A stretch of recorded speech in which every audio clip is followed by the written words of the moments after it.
We must learn, నేను నొక్కి చెప్తున్నాను, వి మస్ట్ లెర్న్ అంటే మనము తప్పకుండా నేర్చుకోవాలి అందని అర్థం. ఇక్కడ మస్ట్ అనేది మోడల్ వర్బ్, హెల్పింగ్ వర్బ్ కాబట్టి ఈ మస్ట్ను సబ్జెక్టివ్ ప్రొనౌన్ ఏది ఉంటే దాని ముందు I, we, you, they, he, she, it ఏదైనా సరే దాని ముందు కనుక పెట్టినట్టయితే ఇప్పుడు క్వశ్చన్ అవుతుంది.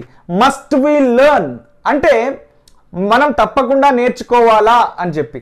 సో సాధారణంగా మస్ట్ వి లెర్న్ అని చెప్పి ఇంగ్లీష్లో ఎవరు వాడరు, కానీ మస్ట్ వి లెర్న్ అని ఇది గ్రామటికల్గా కరెక్ట్ సెంటెన్స్.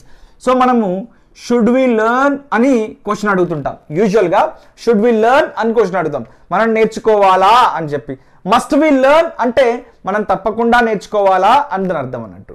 సో మనం నేర్చుకోవద్దు, తప్పకుండా నేర్చుకోవద్దు అని చెప్పాలనుకోండి, వి మస్ట్ నాట్ లెర్న్, మస్ట్కి నాట్ యాడ్ చేస్తే వి మస్ట్ నాట్ లెర్న్ అని అవుతుంది. సో ఇక్కడ మనకు మస్ట్ నాట్ రెండు పదాలు ఉన్నాయి కాబట్టి ఇక్కడ సబ్జెక్ట్ ప్రొనౌన్ అయినటువంటి విని ఈ రెండింటి మధ్యన పెడితే సరిపోతుంది. ఇప్పుడు క్వశ్చన్ అవుతుంది, మస్ట్ వి నాట్ లెర్న్. ఇక్కడ చూడండి మధ్యలోకి వచ్చేసింది, మస్ట్కి నాట్కి మధ్యలోకి వచ్చేసింది.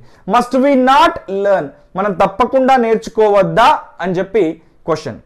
కాకపోతే ఎప్పుడైనా సరే మనం మస్ట్తో క్వశ్చన్ అడగడం కంటే షుడ్తో క్వశ్చన్ అడగడం బాగుంటుంది. సో షుడ్తో ఎప్పుడైనా మనం క్వశ్చన్స్ని అడుగుతాం.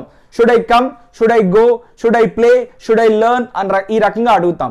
Must I come, must I go అనే దానికంటే షుడ్తో అడిగినప్పుడు కొంచెం మెలోడియస్గా బాగా ఉంటుంది కాబట్టి ఈ రకంగా మస్ట్తో కంటే షుడ్తో అడగాలి.